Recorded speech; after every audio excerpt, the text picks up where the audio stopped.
श्री वृंदावन बिहारी लाल की जय। श्री स्वामी हरिदास जी महाराज की जय। हमारे श्री स्वामी हरिदास जी की परंपरा का जो आचार्य चरित्र, अष्टाचार्यों का चरित्र प्राप्त होता है, श्री स्वामी हरिदास जी महाराज, श्री बीठलपुल देव जी, श्री बिहारिन देव जी, श्री नागरी देव जी, श्री सरस देव जी, श्री नरहर देव जी, श्री रसिक देव जी, श्री ललित किशोरी देव जी एवं ललित मोहनी देव जी महाराज का जो भी चरित्र प्राप्त होता है, उसका मूल केंद्र स्वामी श्री हरिदास जी की परंपरा का एक विशिष्ट ग्रंथ है जिसका नाम निजमत सिद्धांत है। ये इतना विशाल ग्रंथ है जिसमें हंस भगवान से लेकर के स्वामी श्री हरिदास जी की परंपरा के संतों का पद्यात्मक रामचरितमानस के समान चौपाइयों से संग्रहित किया गया है। इसकी अभी टीका हिंदी में विस्तृत रूप में नहीं हुई, लेकिन इस ग्रंथ का संक्षिप्त स्वामी श्री हरिदास जी का चरित्र संक्षिप्त रूप में हमारे श्री श्याम सुंदर दास जी महाराज निधिवन में रहते थे। उन्होंने सरल चरित्र लिखा और श्री अलवेली शरण जी महाराज ने इनका संपादन करके गोरीलाल कुंज से इस ग्रंथ को छपवाया। उठटिया स्थान से और गोरीलाल से ग्रंथ प्राप्त होता है। इसका नाम है रसिक शिरोमणि श्री स्वामी हरिदास जी महाराज का संक्षिप्त जीवन चरित्र और उनके आचार्यों का चरित्र भी है। तो स्वामी श्री हरिदास जी का चरित्र तो आप भक्तमाल के आधार पर बहुत से महापुरुषों के द्वारा सुनते रहते हैं। बीठलपुल देव जी का भी भक्तमाल में नाम आता है। विपुल बीठल रस सागर, जो गुरुदेव को साक्षात ललिता जी के रूप में देखा, मनुष्य नहीं माना। 40 पदों में कहीं भी जिन बीठलपुल देव जी ने गुरु जी का नाम नहीं लिया, श्री हरिदास शब्द का प्रयोग नहीं किया, ललिता जी ही माना, ललिता जी ही देखा। जो गुरुदेव को साक्षात प्रिया प्रीतम के रूप में देखता है, मानता है, ऐसे जिसको प्राप्त हो गया रस, उसे रस सागर कहा है। गुरु में और प्रिया प्रीतम में भेद नहीं है। ये दृष्टि श्री बीठलपुल देव जी को प्राप्त थी। वाणी ग्रंथों में कहीं श्री हरिदास शब्द का प्रयोग नहीं किया। वो ललिता जी ही माना, ललिता जी ही देखा। प्रगति ललित ललित ललिते, इसलिए बीठलपुल देव जी को रस सागर कहा। तो बिहारिन देव जी उन्हीं बीठलपुल देव जी के शिष्य बने। स्वामी श्री हरिदास जी की आज्ञा से बीठलपुल देव जी ने बिहारिन देव जी को मंत्र दिया। स्वामी जी की शरण में ही आए थे बिहारिन देव जी भी, और उनके शिष्य थे श्री नागरीदास जी चरित्र एवं सरसदास। वैसे महापुरुषों का चरित्र विशेष करके उनके पूर्वाश्रम को लेकर के कम ही प्राप्त होता है, लेकिन फिर भी इधर उधर से प्रयास करने पर कुछ न कुछ तो प्राप्त होता ही है। तो उनका कैसा ज्ञान था, कैसा वैराग्य था, कैसी भक्ति थी, क्या स्वरूप था, इस विषय की विशेष रूप से चर्चा होती है। इस पर श्री सरस देव जी महाराज हमारे श्री स्वामी हरिदास जी महाराज की परंपरा के आचार्यों में आती है गिनती। श्री स्वामी हरिदास जी, बीठलपुल देव जी, श्री बिहारिन देव जी, जिनको गुरुदेव जी कहा है, उनके शिष्य श्री सरस देव जी। हालांकि नागरी देव जी, नागरीदास जी सरस देव जी के बड़े इस पूर्वाश्रम के शरीर के भाई भी थे और वैसे भी बड़े थे, लेकिन दीक्षा मंत्र शिक्षा दीक्षा देने के लिए नागरी देव जी उन्मत्तावस्था में रहते थे। नागरीदास अनन्यन को गढ़, बनबा को भेद का तू पावे, हैं नित्य बिहार नित्य सिद्धन को तू काहे को मुड़ मुड़ावे। श्री बिहारिन देव जी की ऐसी बात, नागरी देव जी की भाषा आती है। एक नागरीदास जी वो राजस्थान के अलग हैं, अपने स्वामी जी की परंपरा के नागरीदास जी अलग हैं। कई नागरीदास जी हुए। तो ये जो नागरीदास जी है स्वामी श्री हरिदास जी की परंपरा के, ये नागरीदास जी सरस देव जी के बड़े भाई थे। पूर्वाश्रम के शरीर के भी बड़े भाई और गुरु परंपरा के भी बड़े गुरु भाई थे। तो उनके विषय में सरस देव जी के बारे में जब तक हम उनके गुरु जी की चर्चा नहीं करेंगे, तब तक सरसदेव जी का चैत्य प्राप्त नहीं हो पाएगा। तो सरसदेव जी के गुरुदेव श्री बिहारिन देव जी महाराज जी थे, जिनको स्वामी श्री हरिदास जी की परंपरा में श्री गुरुदेव की उपाधि मिली।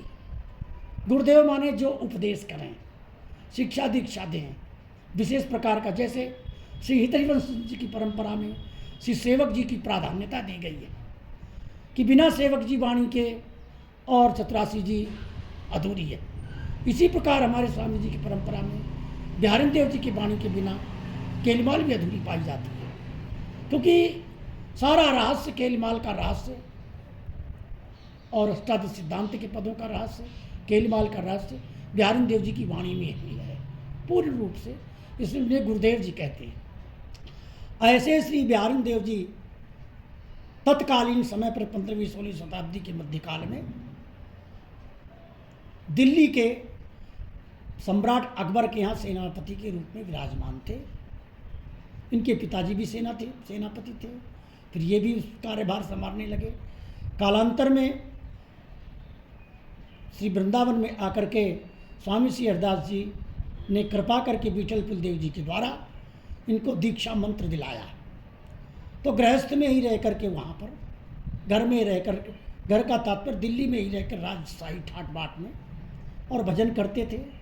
बिहारिन देव जी के द्वारा ही ये निम्बार की अर्धनासिका से तिलक था, उसे पूरा तिलक प्राप्त होगा, क्योंकि श्री राधा रानी ने सुबह के समय नियम करते समय अपने चरणों के नखाग्र भाग से गीला तिलक लगा था ब्रजरज का, तो चरणों का नाखून लगा तो इधर से ऐसे किया, तो ऐसे करने से वो बढ़ गया।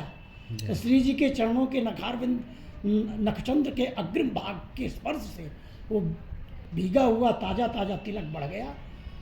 तब से ये लंबा तिलक हम लोग लगाने लगे। श्री विठलपुल देव जी और स्वामी श्री हरिदास जी का अर्धनासिका से ही तिलक है। तो ऐसे श्री बिहारिन देव जी वहाँ राजकाज में रहते थे। अकबर का एक विशिष्ट कृपा पात्र बरहम खां था, वो भी बड़ा बलशाली था। उसका एक पुत्र था वजीर टाइप का, मतलब अधिकारी, और मान सिंह राजा थे। ये सब इस ग्रंथ में प्राप्त होता है, निजम सिद्धांत के आधार पर हम बोल रहे हैं। बरहम खां का बेटा था, इधर मान सिंह जयपुर के थे। कहीं भी युद्ध होता था, मान सिंह चारों तरफ से के सहयोग से इधर उधर से सारे राज्यों को हड़प करके अकबर के अधीन किया जाता था। वो समय था, वो काल था। तो पूर्व दिशा की ओर आसाम के इलाके में एक राजा ऐसे थे जिनके जो राजा बैठते थे गद्दी पर वो कुमुद वंश के थे। तो कोई भी गद्दी पर बैठता तो उसको कुमुद नाम पहले रखा जाता, पीछे से उनका नाम लिखा जाता। तो जैसे कहा जाए कुमुद कमलापति जी, ऐसा भी कह सकते हैं। तो वहाँ के राजा का नाम था कमलापति जी। उनके पास 2 लाख बंदर थे, बंदरों की सेना थी। पढ़े लिखे बंदर, शिक्षित बंदर थे सब। और महाराज बहुत विशाल चबूतरा था, मध्य में सिंहासन था, उसके आसपास से बंदरों के लिए विशाल फलों की सेवा होती थी। और सेना के समय बंदरों की ही सेना थी एक प्रकार से। तो वहाँ पर कोई राजा लड़ने भी गया एक बार, तो वो हार गया। कोई भी उनसे लड़ नहीं पाता, क्योंकि उनको हनुमान जी की सिद्धि थी। जब कोई भी परिस्थिति आती, एक 5 वर्ष के बालक को हनुमान जी के मंदिर के सामने बैठा करके उसके गले में माला धारण कराकर उसका पूजन करके हनुमान जी को प्रणाम करते, हनुमान जी महाराज हमारी समस्या ये है।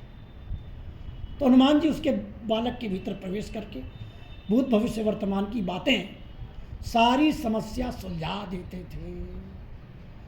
तो वहाँ पर कोई जीत नहीं पाता था हनुमान जी की कृपा से। विषय ये है।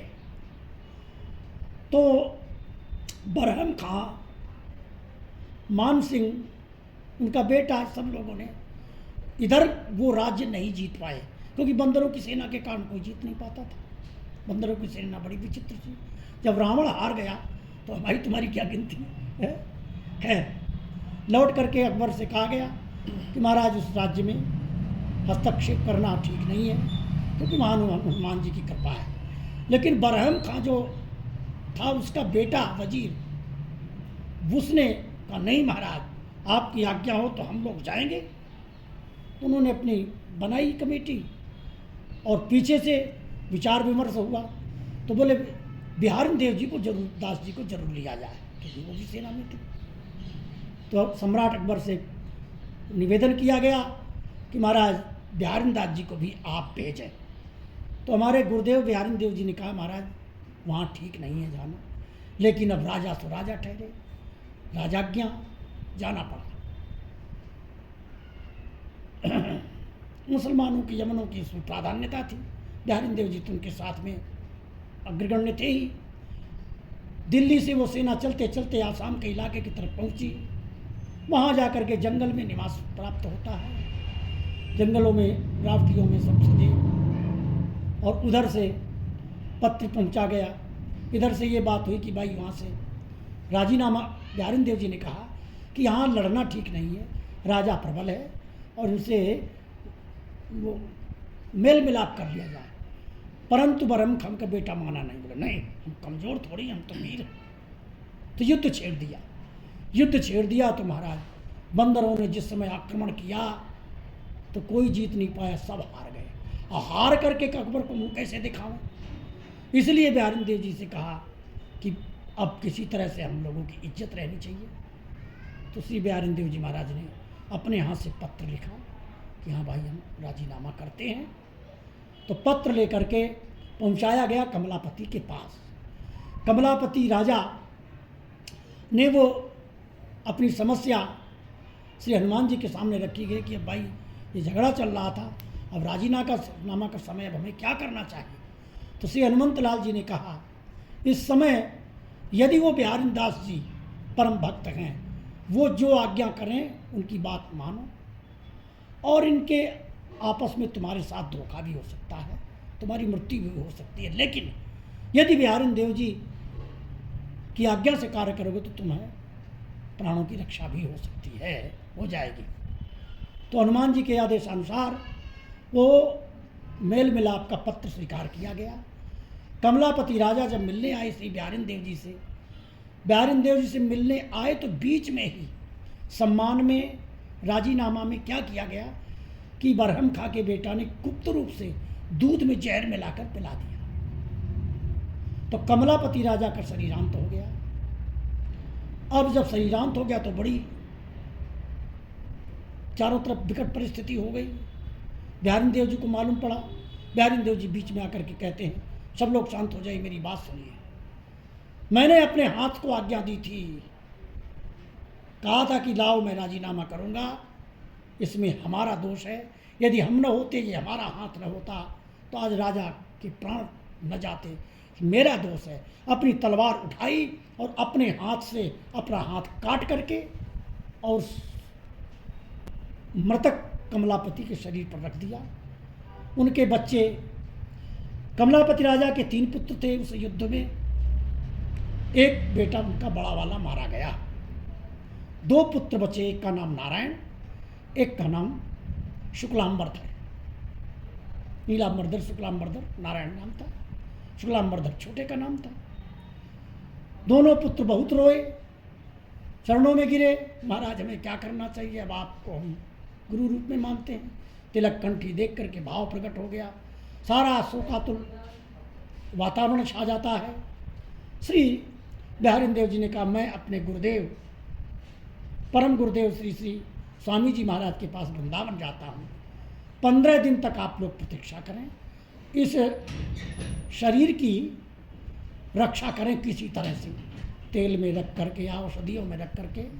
और जब मैं वृंदावन पहुँच जाऊँगा और स्वामी जी के चरणों में प्रणाम करूँगा, स्वामी जी कृपा करके और इस तुम्हारे पिताजी के मृतक शरीर को जीवन प्रदान करेंगे, ऐसा मेरा विश्वास है। अब मैं जा रहा हूँ। बहुत रोके गए। श्री बिहारी देव जी वही सारा वस्त्र उतार करके, एक कटी वस्त्र धारण करके, गले में कंठी है, मस्तक पर तिलक लगा है, श्री हरदास नाम लेते हुए हाथ में खून की धारा बह रही है। कोई परवाह नहीं किस तरह से आए होंगे। श्री गुरुदेव बिहारी देव जी महाराज जो ही निधिवन क्षेत्र में प्रवेश किया, स्वामी जी को प्रणाम किया। प्रणाम करते ही उनका उधर से उस मृतक शरीर से हाथ गायब हो गया, इधर हाथ प्रकट हो गया। श्री स्वामी हरिदास कर अम्बुज पर सतमाथ, ये पद गाया श्री बिहारिंद्र देव जी महाराज ने। और बिहारिंद्र देव जी का सखी स्वरूप प्रकट होता है। निकुंज में प्रिया जी की सहचरी बनकर चरण दबाने लगती है। इधर क्या होता है, ये तो बिहारिंद्र देव जी की स्थिति। अब चलते हैं हम सरसदेव जी के पास, क्योंकि यही इन्हीं के चरित्र से सरसदेव जी का चरित्र प्राकट्य होता है, इसलिए इसको कहना परमावश्यक है। अब नारायण शुक्लांबरधर, कोई कोई उनको नीलांबरधर भी कहते थे, परंतु नारायण शब्द का भी प्रयोग आता है। और शुक्लांबरधर, वहाँ वो जीवित हो गए राजा। जब जीवित हो गए तो कुमुद के पास जा कर के वो अपने कुमुद वंश के जो थे गद्दी जहाँ थी, वहाँ पर बालक को गले में माला धारण करा के पूजन करा कर और प्रार्थना की गई है, हे भगवान जी, अब हमारी समस्या, बिहारिंद्र देव जी महाराज ने हमारे प्राणों की रक्षा की है, इसलिए शरीर अब उन्हीं का है। मेरी इच्छा है कि मैं उनकी अब सेवा करूं, परंतु ये वृद्धावस्था है, मैं ऐसी अवस्था में कैसे सेवा करूंगा? यदि मैं सब कुछ छोड़ कर के भी जाता हूं तो मैं क्या करना चाहिए?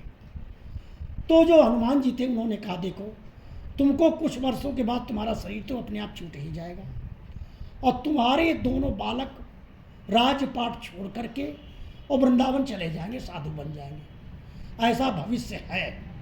इसलिए तुम अपने हाथों से ही अपने दोनों बालकों को गुरुदेव को समर्पित करो। आत्मा वही जायते पुत्र इत वेदानुशासनम, इस नियम से पिता की आत्मा ही पुत्र होता है। तो अपने नारायण और शुक्लांबरधर को बुलाया, बेटा अब तुम्हारे माता, तुम्हारे पिता, तुम्हारे गुरु, तुम्हारे परमात्मा जो कुछ भी है, अब हमारे गुरुदेव श्री श्री बिहारिंद्र देव जी महाराज हैं, उन्हीं की शरणागति ग्रहण करो बेटा। हमारी सेवा उन्हीं की सेवा, हमारी सेवा हमारी सेवा उन्हीं की सेवा है, ये मेरी आज्ञा है।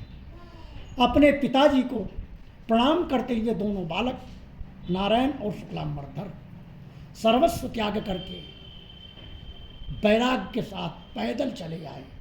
और यहाँ आते आते वृंदावन में कितना समय लगा होगा। यहाँ आए और श्री बिहारिंद्र देव जी महाराज के चरणों में साष्टांग प्रणाम किया, शरणापन्न हो गए। श्री नारायण का नाम नागरीदास जी रखा गया और श्री सरसदेव जी का और शुक्लांबर का नाम श्री सरसदास जी महाराज रख दिया गया। तो अब श्री बिहारिंद्र देव जी ने कहा कि अब तक गुरुदेव की पदवी हमारी थी, हम शिक्षा दीक्षा देखते थे बालकों को, परंपरा चल रही थी, गुरु गद्दी जिसे कहते हैं, अब तुम शिक्षा दीक्षा दिया करो, शिष्य बनाया करो। नागरीदास जी ने कहा, महाराज मेरे वश का नहीं है, हम तो प्रिया प्रीतम के ध्यान में जब नाम जप करते हैं तो आपको सखी रूप देख करके नित्य विहार में मैं भी सखी बनकर प्रिया जी के साथ उन्मत्त हो जाता हूँ, हमें तो होश ही नहीं रहता, हम किसको शिक्षा देंगे, किसको ज्ञान देंगे, किसको उपदेश देंगे, हमारे वश का नहीं है। तो श्री बिहारिंद्र देव जी ने ये जिम्मेदारी श्री सरसदेव जी को प्रदान करी कि हमारे बाद तुमको ही ये जिम्मेदारी निभानी है। तो आचार्य पदवी पर, गुरु गद्दी पर सरसदेव जी को स्वीकार किया गया। ऐसे श्री सरसदेव जी महाराज परम त्याग वैराग्य अवस्था में, इन सरसदेव जी के बारे में यदि जो कुछ जानकारी हमें प्राप्त करनी है तो अष्टाचार्य की वाणियों में श्री सरसदेव जी का पद प्राप्त होता है बहुत। और ये सब निधिवन में भी विराजते थे। निधिवन जो क्षेत्र वर्तमान में है उसमें आधा, एक तरफ उधर दरवाजे, दो गेट हैं, एक गेट से प्रवेश अब करते हैं, एक गेट उधर काला काला रंग का पुराना गेट है, निधिवन का पुराना फाटक, वहाँ भी हमारे स्वामी जी के संतों का निवास आज भी है। तो उस समय स्वामी श्री हरिदास जी के समय निधिवन में ही सब संत रहते थे, जो भी स्वामी जी के 12 शिष्य थे। श्री इसके बाद विठल देव जी, बिहारिंद्र देव जी, सरसदेव जी महाराज और श्री नरहर देव जी, उनकी वही समाधि प्राप्त होती है। श्री रसिक देव जी महाराज रसिक बिहारी मंदिर प्राप्त होते हैं। तो मध्य प्रदेश की तरफ श्री नरहर देव जी की जो जन्मभूमि है, तो उनको मंत्र देने के लिए श्री सरसदेव जी महाराज यही वृंदावन से नरहरदेव जी को मंत्र देने के लिए पैदल गए और नरहरदेव जी को बाल्यावस्था में कंठी प्रदान की। समय पर आकर के श्री नरहरदेव जी महाराज सरसदेव जी के बाद गुरु गद्दी प्राप्त की। कुछ वातावरण विदूषित होने के कारण देश काल और परिस्थिति को देख करके निधिवन को छोड़ करके और गोरेलाल रसिक बिहारी मंदिर बना और रसिक बिहारी के बाद ये टटिया स्थान बना जहाँ पर स्वामी शेरदास जी की परंपरा के आचार्य शरण संत विराजमान हैं। तो सरसदेव जी का चरित्र इस प्रकार प्राप्त होता है, जो भी है इस निजमत सिद्धांत में है।